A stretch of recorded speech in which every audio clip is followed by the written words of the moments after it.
जी अस्सलाम वालेकुम वरहमतुल्लाहि वबरकातुहू। जनाब अज माशाल्लाह 6 बकरियां की लाट लियांदी है 2024 की कुरबानी ते माशाल्लाह लगन वाले बकरे ने पे ते पहले नंबर ते माशाल्लाह पठोरा चेक कर सकते हैं। प्योर लाल मक्की चीना माशाल्लाह मदरसा नस्ल का पठोरा है और 2 दांदी ने। वेट बिराए दा 40 kg माशाल्लाह इन्हां दा जिंदा वेट है और माशाल्लाह बिल्कुल चिपटे सिंगां दे विच 33-34 इंच दी हाइट है माशाल्लाह। डबल हड्डी डबल फ्रेम दे विच और डिमांड ही मुनासिब होसी ते ला बिरा हुसन और खूबसूरती दी माशाल्लाह अखीरी ने बिरा।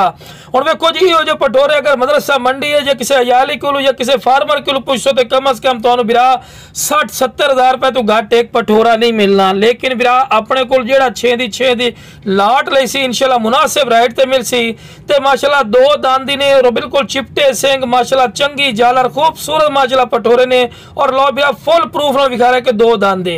तो लो बिरा इस तो बाद तीसरे नंबर ते आगे ने माशाल्लाह प्योर खट्टा मक्खी चीने मदरसा नस्ल दे माशाल्लाह सारे दे सारे इस लाट मदरसा नस्ल दे माशाल्लाह पठोरे पैन और डबल हड्डी डबल फ्रेम दे विच माशाल्लाह पठोरे जितने जितने माशाल्लाह वेख रहे हैं और खूबसूरत माशाल्लाह कोई ऐसा पॉइंट नहीं जेड़ा इन्हां दा घट होवे। जनाब जिंदा वजन जेड़ी गल कीती है 35 तो 40 kg तिकर जिंदा वजन भी है बिरा इन्हां दा। चलो बिरा चौथे नंबर ते पठोरा आ गए ने माशाल्लाह भी खट्टा मक्खी चीना माशाल्लाह इन्हें कन्ना दे लापर जबरदस्त वेल जबरदस्त माशाल्लाह हर पॉइंट कोई ऐसा पॉइंट नहीं जेड़ा इसका बकरा दा घट होवे।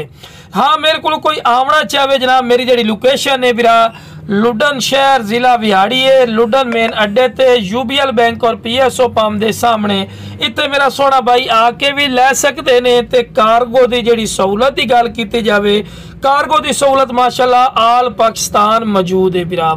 ठीक है ना बिरा पूरी तफसील नाल जानवरां नूं चेक करवा रहे। हाँ बंदे नूं नाल खड़ा करने का मकसद ये होंदा है कि तुहानूं अच्छी तरह इन्फॉर्मेशन होवे और हुसन खूबसूरती आप तुहाडी अखां दे सामने। ते माशाल्लाह आखिरी नंबर ते आगे ने बिरा ये आंडी पठोरा ही ने और ब्रीडिंग क्वालिटी वाला माशाल्लाह पठोरा ही ने बिल्कुल तोता फेस चंगी जालर कन्ना दे लापर जबरदस्त दुम बिल्कुल तीर वाली कर सीधी बिल्कुल बराबर दा थल्ला और पैर बनन क्योंकि तुहानूं वीडियो बना के चेक करवानी होंदी ते इह पठोरा बिरा मंडी चले जाओ ना तुहानूं 70-75 हज़ार रुपए तो घट नहीं मिलता क्योंकि नस्ल और क्वालिटी दे बिरा पैसे होंदे ने।